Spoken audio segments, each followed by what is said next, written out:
భూగర్భంలోకి వెళ్ళి ఉత్పత్తిని తీసి మనం ఈ దేశానికి వెలుగునిస్తున్నాం.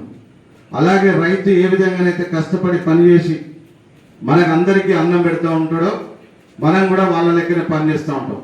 బార్డర్లో సైనికుడు కూడా మన దేశంలోకి ఎవరు తోసుకురాకుండా ఉగ్రవాదుల నుంచి వెళ్ళి మనల్ని కాపాడతారు. కానీ మన సంస్థలో ఈ వేదిక ద్వారా మీకు పిలుపునిచ్చేది ఏంటంటే ఇక్కడున్నటువంటి ఉద్యోగులందరం మనం ఆబ్సెంటిజాన్ని మనం తగ్గించి మన తోటి ఉద్యోగులను మనం కాపాడితే ఈ సంస్థ బాగుంటుంది. మీరు అనుకోవచ్చు కొంతమంది ప్రధానంగా ఇక మనకు క్యాన్సర్ లేక పట్టుకున్నటువంటి వ్యాధి సింగరేణిలో ఆబ్సెంటిజం. ఈ ఆబ్సెంటిజాన్ని తగ్గిస్తేనే మన సింగరేణి సంస్థ మనుగడ ఉంటుంది, మనం ఉంటాం.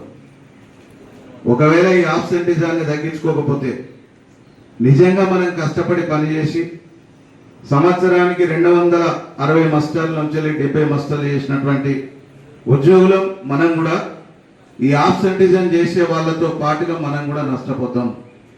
మన సంస్థ కూడా నష్టపోతుంది. తెలంగాణ ప్రాంతంలోనే ఈ తెలంగాణ ప్రాంతానికి గుండె లాంటిది సింగరేణి సంస్థ.